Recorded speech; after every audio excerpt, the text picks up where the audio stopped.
In many ways, it is a puzzling emotion. We fall for someone, it feels good, we're happy. But our next guest has found that there is more to love than meets the eye. So joining us now to help us put love under the microscope is Sue Johnson, the author of Love Sense, the revolutionary new science of romantic relationships. She's also a professor of clinical psychology at the University of Ottawa. Hello, welcome to the program. Hey. Okay, I want to start with the subtitle because it is the revolutionary new science of romantic relationships. Yeah. What's the new science? Well, basically, the new science is that it's not new on one level because about, say, 40 years ago, scientists started looking at bonds and bonding, and they started with mothers and infants. And actually, what we're not really aware of a lot of times is that their work has revolutionized the way we see kids and the way we parent our kids. We know that kids need love and connection like they need oxygen. But in the last 15 years, we've started to apply all the things they've learned to adult bonding, to romantic relationships. And that's really interesting because all through history, every poet and philosopher and almost anybody has really defined romantic love as a mystery. You know, some sort of strange, psychotic mixture of sex and sentiment.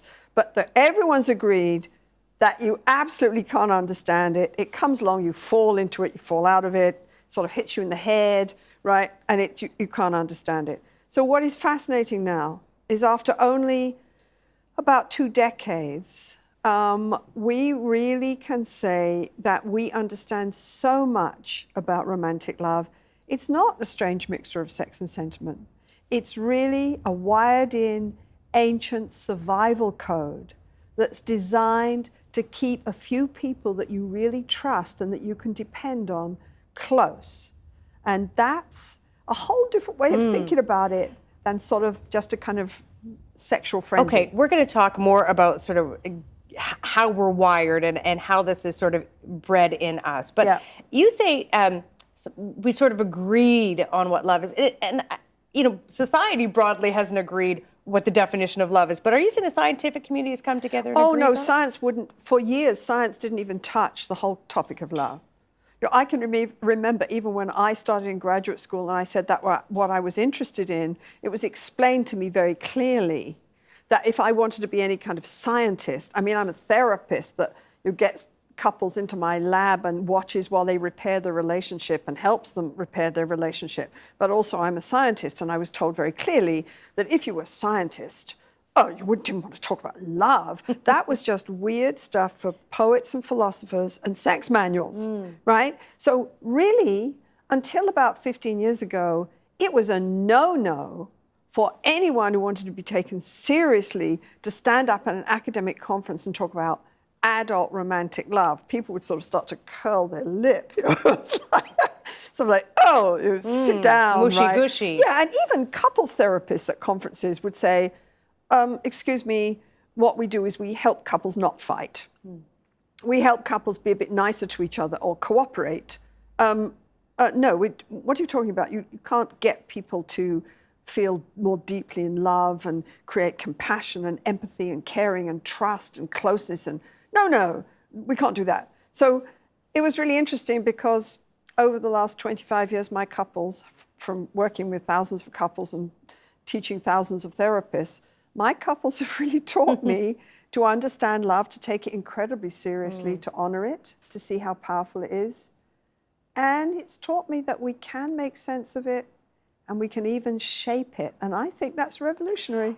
I want to ask about that because your book, and I don't mean this in any pejorative way, but it's sort of clinical. I mean, it's not mushy-gushy. It's not, hug your partner more and you'll be more in love and go for these long romantic walks that we see portrayed in movies and it's not greeting little cards tips. and stuff. But doesn't unpacking the nature of love sort of steal away some of the romanticism or the mystery? Are you kidding me? No, I don't think so. After studying it for 25 years, I have more respect for the magic of love. When I watch a distressed couple who've been fighting for 20 years and the megawatt emotions and the pain and the longing, and I watch them in 20 sessions change their dance, change it from sort of recurring criticism and distancing into being able to reach for each other and have what we call a hold me tight conversation. When I watch them do that and I figure out how to help them do that, it's still magic. It's still magic. And it's more powerful than, well, if you'd asked me 30, it's more powerful than any romantic novel, because when we're loved, we grow and bloom. I watch couples help each other change and grow in my office. I watch them make their families more solid and secure. I watch them help each other with difficult emotions in things like PTSD and depression. There's nothing, if you can help people heal their relationships and understand them, you can create relationships that heal. So it's still magic, it's still magic. But that doesn't mean it's just sort of something we can never predict, or you can create magic, we just become magicians. Okay. You know, we live in a society where we have phrases like friends with benefits and things like that. So I want to take the other side of that, which is monogamy, which kind of sounds boring in a sense, because there's, you know, friends with benefits is sort of sexy and isn't that interesting? And we sort of place monogamy in this sort of conventional, traditional thing. How natural, Sue Johnson, is monogamy? From my point of view, it's obvious. You know, if we need these profound bonds, these attachment bonds, that really, if you look around you in society, it's obvious that we are animals with an incredible preference for investing in mating with one person and developing a relationship with this one person who we can trust, and that we want that to last. The longing is obvious. If you talk to young people, they did a survey of young adolescents, even in this society, right? Where people talk about monogamy is impossible and there's sex on every screen everywhere. You talk to young adolescents, they say their main aim in life is to find someone to love and have that love last.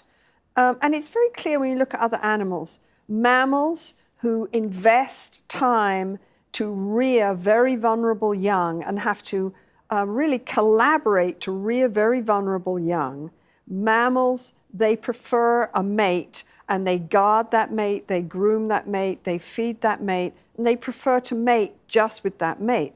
That doesn't mean there's no human behavior that's constant all the time. So of course, sex is just like everything else. Some people will go and have a one-night stand or mate with someone else.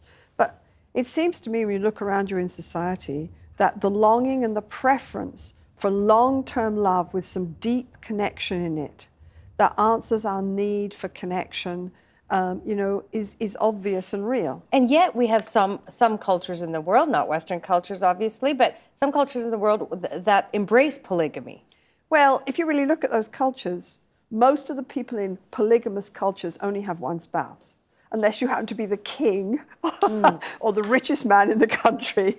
Okay, so it's very interesting. I think the issue is we want it all. We want to be able to think that we can have thousands of sexual partners, and we also want to have a deep emotional bond. I think you can have it all. I just don't think you can have it all at the same time, maybe. You know, it's not. And I also want to say that you're hitting the nail on the head. The issue with monogamy is that we've somehow associated it with sexual boredom. The evidence is very clear in good survey research. The people that have the best sex, the most thrilling sex, find sex thrilling, and have more sex are the people in long-term loving relationships. So there's all this stuff about how being with the same person means you've got to be bored out of your mind in bed is hooey. It's just hooey. If you really think about it, making love with somebody is an incredible act of communication and coordination. It actually takes some practice. We really know that the people who don't want to be close and who say they want lots of one-night stands, actually we know from research that they enjoy sex less. They have fewer orgasms and they have less sex. So this is a huge myth that monogamy is a delusion. I say, no, monogamy is not a delusion. If you know how to do it, it's delightful. It's just, this is all just a sort of big con job on how we have to be bored if we're with the same person. Not if you're paying attention and you have a deep emotional bond and you know how to tune into each other. All right, let's get into the science of it, because love has these physiological reactions as well. Yeah. What's going on in our brains when we fall in love? Well, we've known for years that there's certain things that goes on in our brains when we actually get attracted and infatuated with somebody, right? We get reward hormones like dopamine. We get flooded with oxytocin, which is a bonding hormone that naturally occurs during sex, right? But we get flooded with that.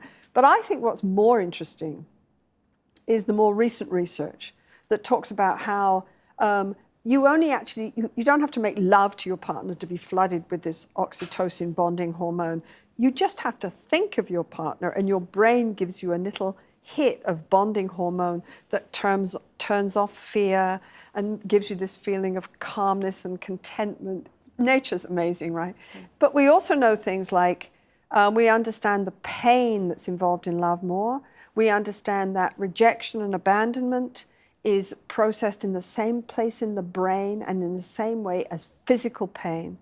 So when people in my office say, "Don't say that to me, it hurts," I understand they're not talking in a metaphor.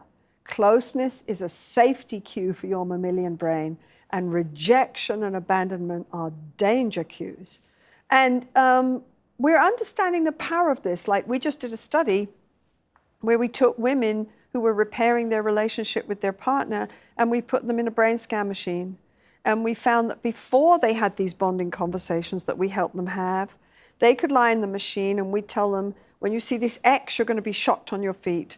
And whether they were alone in the machine or holding a stranger's hand or holding their husband's hand, when they saw the X, their brain went straight into alarm and they said the shock really hurt. After these bonding conversations, you put the women in the machine, their brain still freaks out when they're alone or when a stranger's holding their hand. But when their husband holds their hand and they feel securely bonded, their brain sees that big X and none of their alarm centers light up. The husband's hand is an amazing safety cue. And they say the shock was just uncomfortable. This is the power of love that can turn off fear and pain. This is why the research says we're stronger and more resilient and healthier when we're connected with somebody who we love. Sometimes people say, as they're adults, that, I can't feel safe in a relationship because I was something during childhood. And so I want you to make the connection for us. What happens to us as children that makes us susceptible to love? Oh, I think we all have certain sensitivities that we bring into relationships. But some people have been deeply wounded and terrified by the people they depend on the most. And of course, that leaves them amazingly wary. But the thing about this new science of love, it's incredibly hopeful, because what we've learned is that if you can help those people accept their fear, understand their fears make sense, and talk to their partner about it in a way that their partner understands, you get this incredible thing that happens where the partner can come and comfort them and support them and help them deal with that fear. And those people can learn to trust. We know how to help people forgive injuries. We know, and when we get great results, we get the best results in the world, okay? And 70 to 73% of the couples that we help in our lab and all around the world move their distressed relationship out of distress. They repair it, and a much larger number improve their relationship. But we know how to help people move into forgiveness, and we know what you understand you can shape. So we know how to help people talk about painful pasts and painful wounds and be able to say to their partner, "I don't know how to trust you. I don't know how to let you in. This is too scary for me." And we help the partner respond to that. And the partner comforts them and holds them. And they learn that what we all need to know, which is that there is somebody who gives us safe haven, who can hold us, make us feel safe. And they learn that. I want to stay with sort of how your childhood informs, the science of what you look into, which is adulthood, which is, we're into attachment parenting. Children are taught that they, there's your mom or your dad, or your two moms, your two dads, but those are the people you can trust most in the world, and they form an attachment. How does that play into our adult lives and looking at love? It's really interesting how it plays in. I mean, I think we've known for years that we're social animals and that we need social contact. But I think what this new science is saying is we don't just need social contact. We don't just need a tribe or a village. We need to know we really matter to a few people in that tribe and village who will come when we call, who we can really depend on, and who will literally hold us, protect us from the uncertainties of life. But what is interesting now, I think, is that all the evidence is that society is getting lonelier and lonelier. We are spending more and more times on our computers, at tasks, traveling, working. And, you know, people, when they do surveys, more and more people say they have no one to confide in. We turn to our romantic relationships for emotional support in a way that we've never done before in human history. People get married not to have kids so much and not to survive economically. They get married for emotional security. And I think that we really need that from our marriages now. So society's changing, marriage is changing, and it's more important than ever for us not to think of love as a mystery, to think of it as something that we can understand, scientifically study, and shape, you know. But I think we can do that. But the need for that is huge. You talked about oxytocin, which is this chemical that our bodies... It's a bonding hormone. Right, yes. Which is now marketed and sold in a bottle. Yeah. Okay, we don't want to get into that. But I want to ask you, does oxytocin as a chemical that goes off in our body, does it promote monogamy? Well, it promotes monogamy in that it fills you with this calm contentment when you think of this person that you're bonded with. Yes, oxytocin. And saying that, I mean, I think it's useful to think about the fact that our need for connection, our vulnerability and our need for connection, the fact that our children take so long to grow up, for example, we have to create a family to have that child survive. Our need for that has actually created our chemistry and our wiring in our brain. So, yes, we're filled with bonding hormones, and that does promote monogamy. But it's a bit tricky because if you're into science, there's no one thing that's the sort of magic pill or answer. The fact of the matter is you can spray that stuff on the internet up your nose until you're purple. It only goes so far. You have a brain attached to your nose, and your brain says, I've just sprayed oxytocin up my nose, but in fact, I don't trust that guy over there because I don't like his face and I don't know him. We like to take things like that and make them into incredible magical cures, and they're not.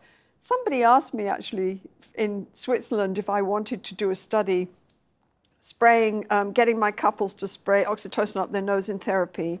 And I said, no, because we know how to help people have intimate conversations in a way that their brain naturally floods them with oxytocin. We don't need the spray. And also the spray's not going to work because people are going to say, I love you. And their partner's going to say, is that you or the oxytocin talking? You just sprayed that up your nose, right? I don't believe you. So it's duh, But it's fast. It is a revolution. If you had told me all those years ago when I decided I wanted to help couples and I was fascinated by how the fighting in couples and I didn't know how to help them, if you'd have told me I'd been doing brain scan studies and standing up on a stage with the people who found mirror neurons in the brain and helped us understand how we feel empathy for people, I would have laughed at you. I'd have said, oh, don't be silly. I'm just a therapist. I just want to understand how to help people, come together and not fight and destroy each other. So it's grown amazingly. It is a real revolution. So I'm going to get a little personal here. I'm in the time in my life, I have 3 young children. And yes. So our friends and I spend a lot of time talking about our relationships changing, morphing, not being what they once were as we raise and grow human beings. Yes. What effect do children have, beyond the obvious, what effect do children have on a couple's relationship? Well, there's some debate about that. But if you look at the general research, right, having children is a huge transition to become 3 or 4 or 5, right? And it's a huge transition. And often it's a real pivotal moment for couples. It's a kind of make or break moment, and people have to adapt. And, it's, for example, if one of the ways you bonded and stayed close was you had great sex, well, fatigue sleep deprivation interferes with sexual arousal, and that's the truth. Okay, so just there. So couples struggle with it, but the evidence is that almost with any crisis and transition, it's the same story.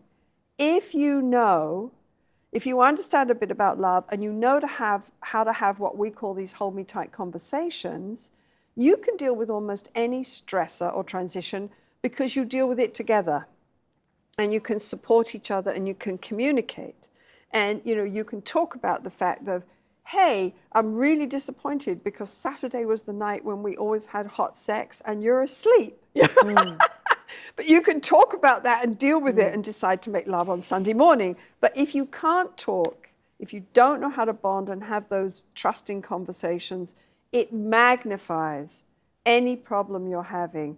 And then people get caught in these dreadful patterns of blaming and distancing, and then they split up. It's a crisis point for marriage. It seems to me, Sue, that a lot of these hold me tight conversations, a lot of what you're saying is about just making the time and space and openness to have an honest conversation with your partner to keep everything from the emotional to the physical to the physiological parts of love going well. Yes. And seems pretty simple. Well, you just said something very profound, because you can go and look in magazines for all kinds of tips, like having dates to improve your marriage.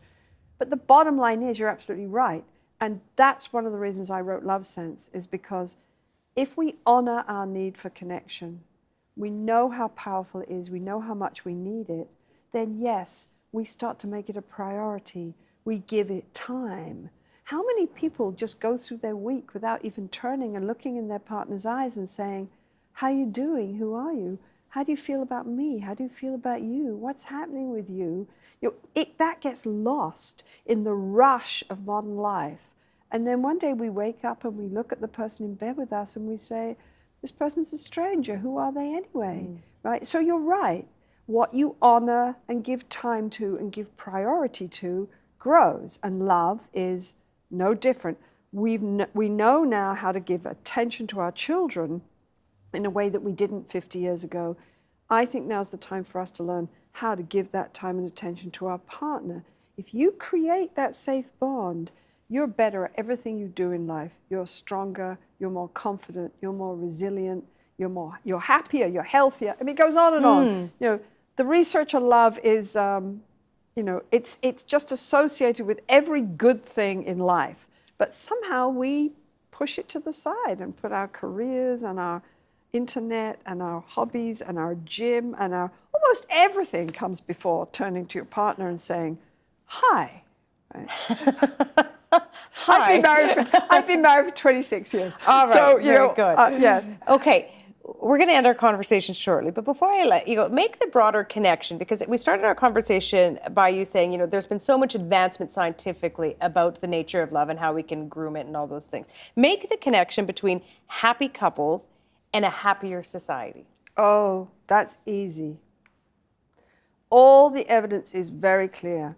When you have this real strong connection, you are better at everything you do. You deal with parenting better. You're a better caregiver for your kids. You are a better lover with your partner. You have a better sex life, which helps you bond and stay together.